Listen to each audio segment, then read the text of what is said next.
మన చుట్టుపక్కల ఉన్న ఎన్నో వస్తువులను మన నార్మల్ కళ్ళతో అయితే చూడలేము, కానీ ఎంత చిన్నగా ఉండేదాన్నైనా మైక్రోస్కోప్లో అయితే క్లియర్గా చూడొచ్చు.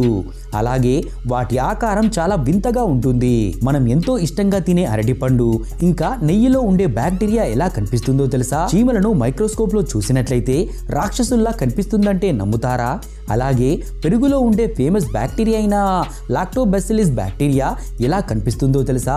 అలాగే హ్యూమన్ స్పెర్మ్ మైక్రోస్కోప్లో చూస్తే ఎలా కనిపిస్తుందో తెలుసా? ఫ్రెండ్స్, ఈ వీడియోలో ఇలాంటి ఇంకొన్ని థింగ్స్ మైక్రోస్కోప్లో ఎలా కనిపిస్తాయో చూద్దాం.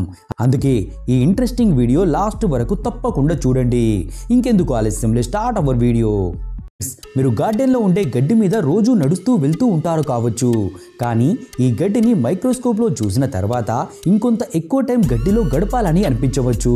ఎందుకంటే మనం మైక్రోస్కోప్లో గడ్డిని చూసినట్లయితే ఇదిగో ఇలా నవ్వుతూ కనిపిస్తుంది. మైక్రోస్కోప్లో గ్రాస్ని చూసిన కొద్దీ అలాగే చూడాలి అనిపిస్తుంది.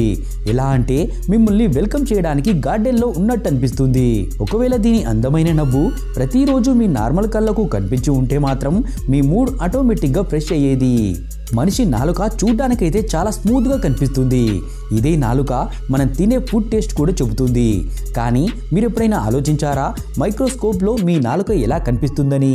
ఒకవేళ మీరు మైక్రోస్కోప్లో నాలుకను చూసినట్టయితే నాలుక మీద ఇదిగో ఇలా నిలబడి ఉన్న ముళ్ళ లాంటివి కనిపిస్తాయి. ఇంకా దీన్ని జూమ్ చేసినట్టయితే లోతైన సముద్రంలో ఉండే మొక్కల్లా కనిపిస్తుంది. ఇలా నిలబడి ఉన్న ముల్లే మీ టేస్టీ బర్డ్స్. ఇదే స్ట్రక్చర్ మీ టంగ్ ప్రింట్ అన్నమాట.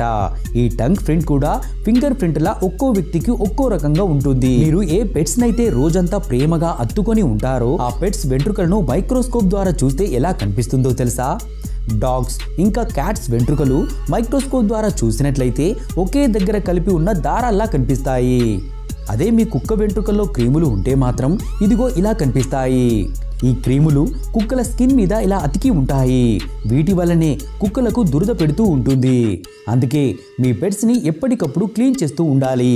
ఈ మైట్స్ కుక్కలు డర్టీగా ఉండడం వల్ల అవుతాయి.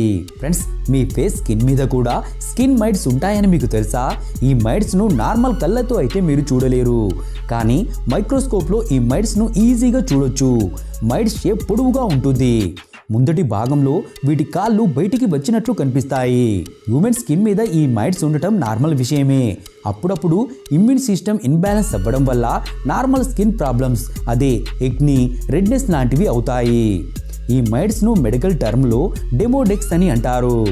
వీటి పని ఏంటంటే డెడ్ స్కిన్ సెల్స్ను రిమూవ్ చేయడం.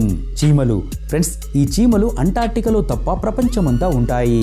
కానీ చిన్నగా సింపుల్గా కనిపించే ఈ చీమలు మైక్రోస్కోప్లో చూసినట్లయితే చాలా డేంజర్గా కనిపిస్తాయి.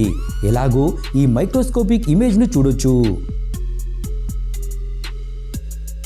చూడండి, ఈ చీమ ఫేస్ ఎంత వింతగా భయంకరంగా కనిపిస్తుందో. ఈ చీమ కళ్ళను చూస్తే మాత్రం నల్లటి గోలిల్లా కనిపిస్తున్నాయి. అలాగే ఈ చీమ ఫేస్ మూవీస్లో ఉండే డెవిల్లా కనిపిస్తుంది.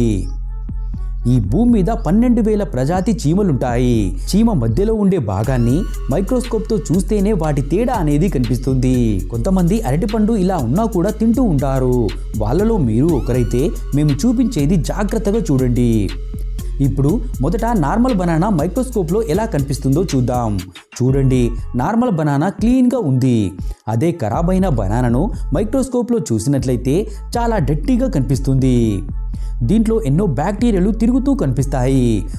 ఒకవేళ ఇలాంటి బనానా తింటే మాత్రం ఈ బ్యాక్టీరియా మిమ్మల్ని తొందరగా రోగాల పాలు చేస్తుంది.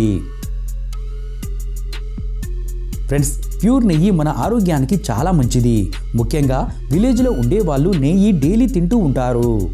ఇదే ప్యూర్ నెయ్యిని మైక్రోస్కోప్లో చూసినట్లయితే ఎలా కనిపిస్తుందో చూడండి. దీంట్లో ఎలాంటి బ్యాక్టీరియా ఉందో. కానీ మీరు టెన్షన్ పడాల్సిన అవసరం లేదు, ఎందుకంటే ఈ బ్యాక్టీరియా మీ హెల్త్కి ఎలాంటి హాని చేయవు. ఈ బ్యాక్టీరియా మీ శరీరాన్ని ప్రొటెక్ట్ చేస్తూ ఉంటుంది. వీటిని మనం ఆమ్లెస్ బ్యాక్టీరియా అంటాము. ఏది ఏమైనా చూడ్డానికైతే ఈ బ్యాక్టీరియా చాలా భయంకరంగా ఉంది. పెరుగులో లాక్టోబాసిల్లస్ బ్యాక్టీరియా ఉంటుందని మీరు చిన్నప్పుడే చదువుకొని ఉంటారు. డైలీ మనం పెరుగు తింటాం, కానీ ఆ బ్యాక్టీరియాను మాత్రం ఇప్పటి వరకు చూడలేదనుకుంటా. లాక్టోబాసిల్లస్ బ్యాక్టీరియాను మీరు మైక్రోస్కోప్ ద్వారా మాత్రమే చూడొచ్చు. చూడండి, పెరుగు లోపల ఇలాంటి మూవింగ్ బ్యాక్టీరియా ఉంటుంది. వేరు రెజల్యూషన్ మైక్రోస్కోప్తో ఈ బ్యాక్టీరియాను వేరువేరుగా చూడొచ్చు. ఒకవేళ ఈ బ్యాక్టీరియా మీకు నార్మల్ కంటికి కనిపించి ఉంటే మాత్రం ఇంత హ్యాపీగా అయితే పెరుగు తినేవాళ్ళు కాదు. అలాగే మీలో ఎవరెవరికి పెరుగు అంటే ఇష్టమో కింద కమెంట్ చేయండి. ఈ ఫ్రూట్ మీలో చాలా మందికి ఫేవరెట్ ఫ్రూట్ అనుకుంటా. ఇది ఎలాంటి ఫ్రూట్ అంటే ఏ పండుకైనా గింజలు లోపలుంటే ఈ ఫ్రూట్ గింజలు మాత్రం బయట ఉంటాయి. దీన్ని మైక్రోస్కోప్లో చూసినట్టయితే చిన్న చిన్న పురుగులు కనిపిస్తాయి. అలాగే ఈ స్ట్రాబెర్రీ గింజల్ని జూమ్ చేసినట్లయితే ఇవి కూడా పురుగుల్లాగే కనిపిస్తాయి. ఇప్పటి నుండి ఈ ఫ్రూట్ మీ ఫేవరెట్ ఫ్రూట్ ఉండకపోవచ్చు అనుకుంటా. అందుకే మీరు ఎప్పుడు ఏ ఫ్రూట్ తిన్నా కూడా సరిగ్గా కడిగిన తర్వాతే తినండి. ఇప్పుడు హ్యూమన్ స్పెర్మ్ మైక్రోస్కోపిక్ ఫీచర్ చూద్దాం. ఇదిగో ఇక్కడ చిన్న చిన్న చేప పిల్లలా తిరుగుతూ కనిపిస్తున్నాయి కదా, ఇవే అసలు మేల్ స్పెర్మ్. వీటి లోపలే ఇంకొకరి లైఫ్ ఉంటుంది. ఈ స్పెర్మ్స్ ఇలాగే తిరుగుతూ ఉంటాయి. మేల్ స్పెర్మ్లో కొన్ని లక్షల స్పెర్మ్స్ ఎప్పుడూ ఇలా మూవ్ అవుతూ ఉంటాయి. కొత్త జీవితం తయారు చేయడానికి ఎప్పుడూ ట్రై చేస్తూ ఉంటాయి. ఇంజెక్షన్ సూది ఎంత చిన్నగా ఉన్నా కూడా ఇంజెక్షన్ వేసుకోవాలంటే మాత్రం ప్రతి ఒక్కరికి భయంగానే ఉంటుంది.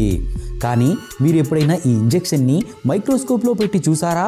అలాగే ఎక్కడైతే ఇంజెక్షన్ వేశారో ఆ ప్లేస్ మైక్రోస్కోప్లో చూసారా?